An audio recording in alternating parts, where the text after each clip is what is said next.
thing. Make sure I'm covered. Okay. You're live.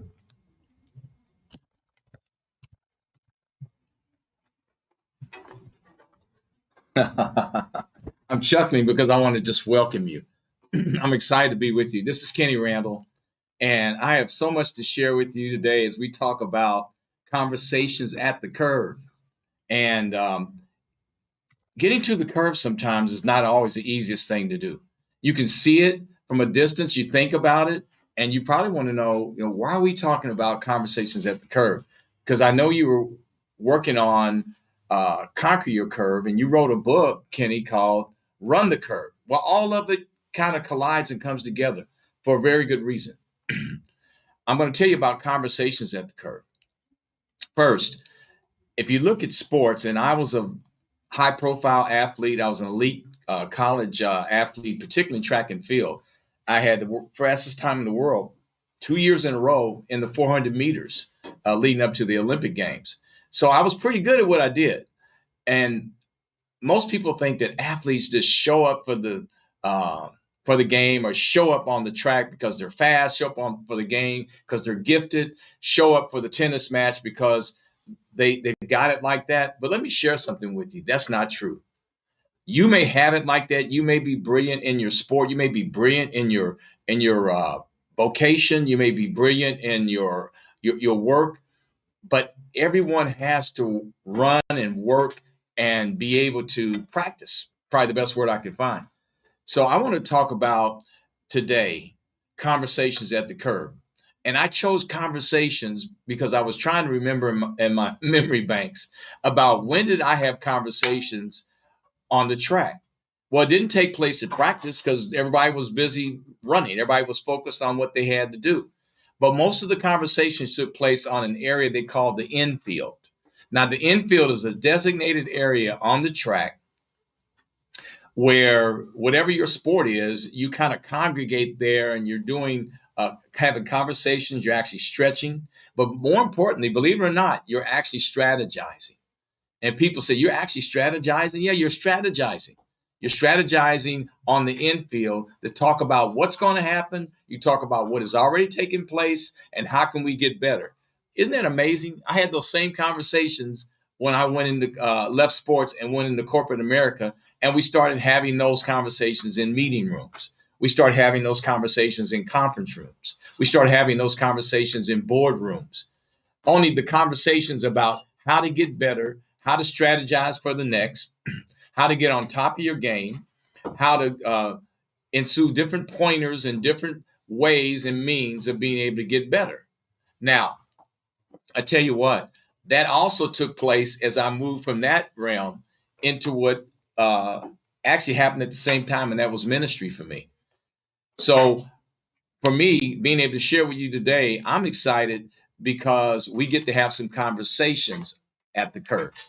Now, conversation is just what it is. It's conversing, which I always look at conversations as a two-way street, not a monologue where one person's speaking and I'm speaking and you're listening. Now, that may take place today quite a bit because we don't have the benefit of interaction.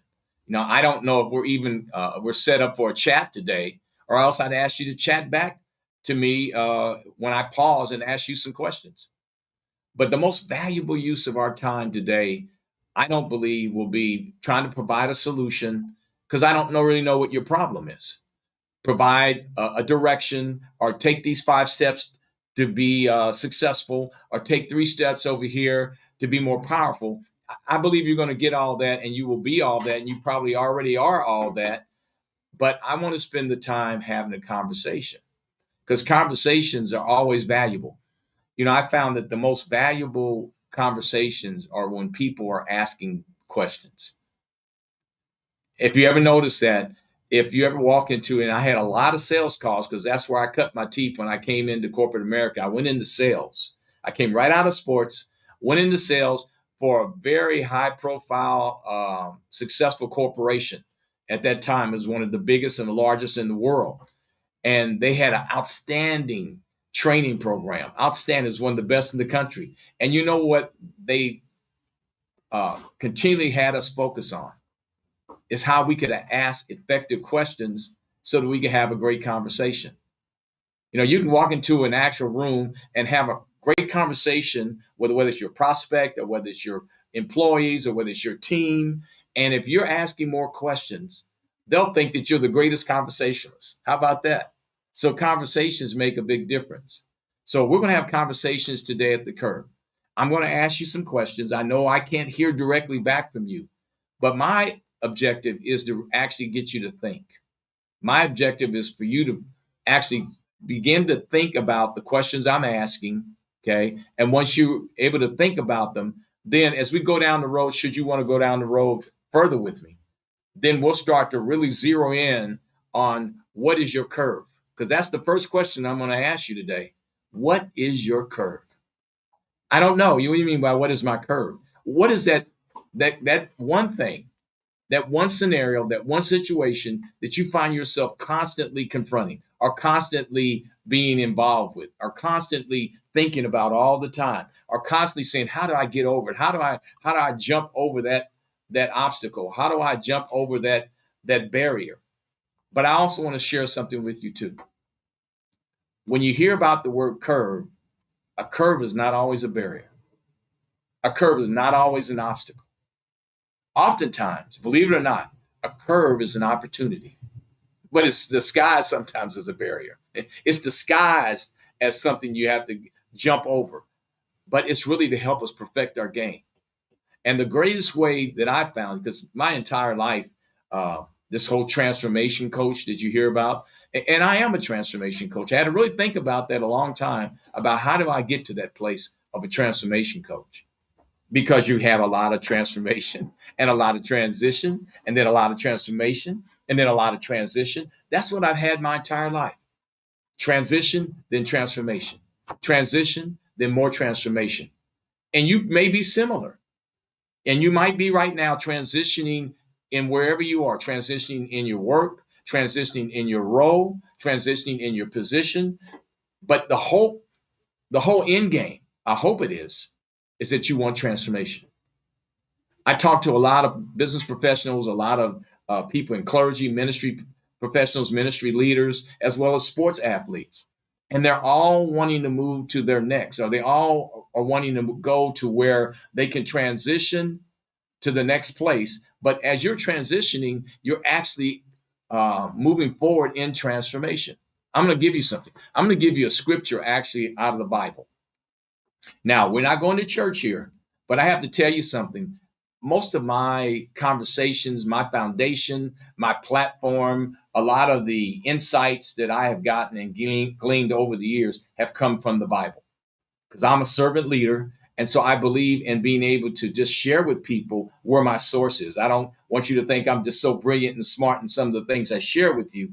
I do have a source about it. And and that may rub you the wrong way because maybe you're not believe in the Bible. You may not believe that may not be your spiritual beliefs, but that's fine. They don't have to be. You know how many areas in my life I've gleaned and gained by people who just had great knowledge, who had just great insight, who had great conversations or great blueprints. Because I'm a learner. I hope you are too. I hope you're a learner. So when I came with Conquer the Curve, which will be the next iteration that we'll do next month, it's going to be longer. We're going to take a deeper dive into Conquer the Curve. We're going to take a deeper dive in each one of your areas because it would be ridiculous or ludicrous for me today to say, I understand everything you're going through. How could I? I don't know your curve. So I want you maybe nudge the person if you're sitting next to someone in the office, or maybe you flag them in and say, listen, this guy's talking about my curve. And I've not really thought about it, but it seems like I'm always running curves. I'm always running in the curve. I thought about this the other day. I won the NCAA 400 meters when I was a senior in college. And it was a track in Philadelphia called Franklin Field. And I never thought about it much, but when I arrived on that field prior to the championships taking place, what got me so excited about the field, even though I had never been exposed to it before, was it had Very, very long curves. The only track I've ever run on that had more curves seems like than straightaway. Now, that was unusual. But because I'd ran so many curves and because I think had mastered running curves, I got excited while all the other athletes were moaning and groaning and complaining about the curves around the track. It's too many curves. There's too many curves. Well, guess what? Our lives, our business lives, our personal lives, our spiritual lives, our social lives, all are laid aside with curves. Some are short, some are longer, okay? But yet and still, we all have curves. I want to ask you this question because I said I wanted to ask some questions. The first question was, what's your curve? Second question I have for you, what are you doing about, okay, in terms of getting you around that curve masterfully? What are you doing to be your best at dealing with the situations that come in your midst or the different scenarios that come or the obstacles that come? What are you doing? Do you have a strategy? Another question. Do you have a strategy for your success? Because sometimes your strategy is not the strategy someone else has. I learned a long time ago that everyone has a different rhythm. You have a different rhythm than your coworker. You have a different rhythm than that person that's your friend or best friend. Or you may have similarities, but you have a different rhythm. And I teach and coach people on how to master your rhythm, how to master your race, because it has tremendous benefits. No one can run the race that you have. And I use these athletic analogies. I know that I am, and some of you that don't like sports or don't like athletics, I apologize. I can only tell you that that's where I learned how to become a champion. I learned how to become a champion on the field. I learned how to become a champion. So I've been involved, a little bit more about me. I've been involved on championship teams, conference championships, individual championships, went to the Super Bowl, went in pro football. I didn't stay long, but I was there long enough to be able to experience it and know what it is to be a champion. I've had championship coaches, and I so admired them that it thrusted me to become a coach. So I ended up becoming a coach, not a football coach, not a track coach, not a tennis coach, not a basketball coach, but a transformation coach. Because I believe that my tenure in sports and anyone's tenure in sports is only a microcosm of the total length of their lives. I tell young people all the time that your life is not a short story, but it's an epic. So whatever you've experienced and whatever curves you're hitting right now, let me tell you, they're short stories. Because your life is an epic. And we unfolded the book in terms of the life that you're running, the course you're running in your life, we're going to find all sorts of opportunities that maybe you're overlooking, because I found that it's always more difficult being able to read the label if you're inside the bottle. See, most people are inside the bottle, so busy looking inside the bottle at the label, they can't see it. But once you come out from side of your bottle and you begin to look at the label from the other side or have someone else, that's what coaches do. I had a coach that took me from being, I would say, an elite athlete, track and field athlete, to a world-class track and field athlete simply because he was able to get outside my bottle and see what I needed to do. And they weren't major shifts. They were just tweaks. Right now, many of you, I would ask you this. Do you need just tweaks or do you need a major shift? Oftentimes when we hit curves or we hit obstacles or we hit things that slow us down, we think something shifted. Maybe we don't have it like we used to have it. Maybe we can't do it like we used to do it. Oftentimes, it just means you're just stuck on the curve. You're just stuck on the curve. And you need someone to maybe coach you on how to get through that curve more effectively, more efficiently, more productively. And those small little iterations in your running. Now I use track, but it may be in your thinking. Sometimes just being able to look at something differently. Some of the greatest inventors, some of the greatest inventions that have occurred in this world that we know have come through people who thought a little differently. And maybe they bounced their ideas off of people so many times that they finally got to that place where they knew they were right in the pocket for success. I really want to be a coach to you. I told someone the other day, I was texting them, and I told them, I may not be your coach, but I can help you. I might not be the coach, but I can help you, because I had one person that made a major difference, and I've had business coaches that had made major differences just by little iterations they've shared, just by little bits of advice along the way. I was taught many years ago, because I told you I was in sales. I spent the last 26 years in leadership, in executive leadership, sales leadership, people leadership. Prior to that, I told already 10 more years, 12 years in sports. Now, the whole ministry part of my life came up along the way when I got into leadership, just the way that it worked.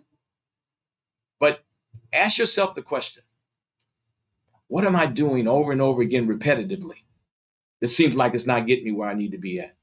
Many of you, I know the kind of audience I've got online here today. Many of you are brilliant at what you do. Many of you have done brilliant things before, make brilliant contributions, but you feel like you're kind of in that funk right now. You kind of feel like, I know there's more in me, Kenny. I know I have more to give, but I don't feel like I'm getting an opportunity to do it. I don't feel like I'm getting the chance to really show that I can contribute. So you have the title, and you have the people that maybe come and report to you, and you have, you can wow individuals with your gift or your contribution, but you feel like you're not making a difference enough.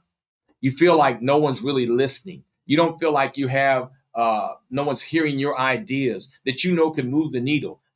I want to talk with you how we can help you move it. I want to talk about how I can help coach you. Now, if I can't, then guess what? I will lead you to the next coach. That's for sure.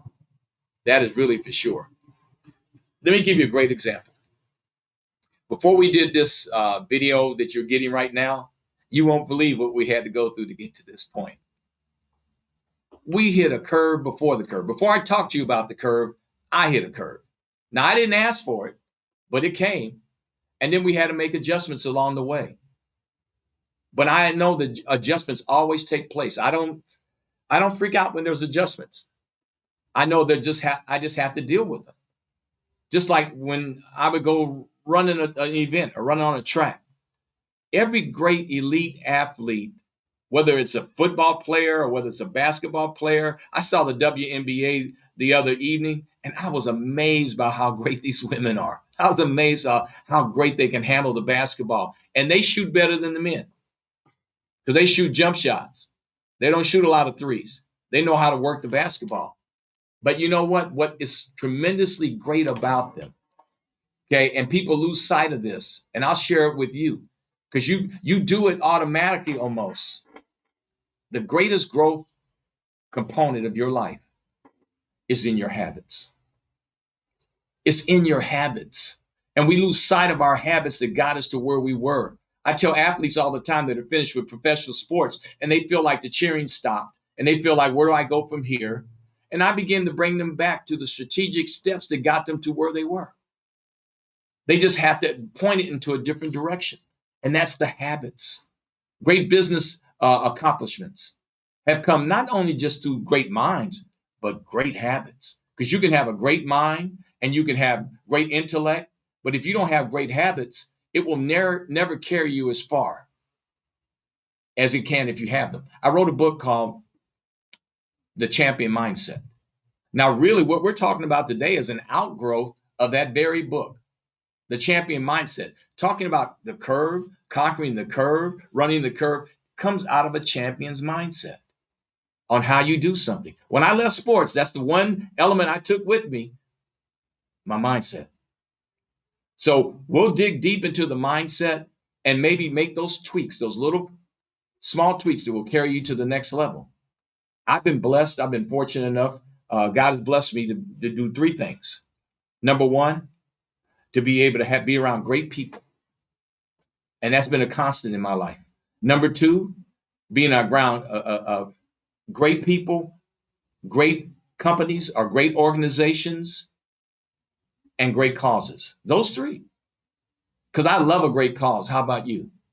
And right now, you may be teetering on the fact that I don't know if I'm in it anymore. I need something greater. I need a greater cause. Well, let's dissect that as we go on to the 3-day challenge as we go from here.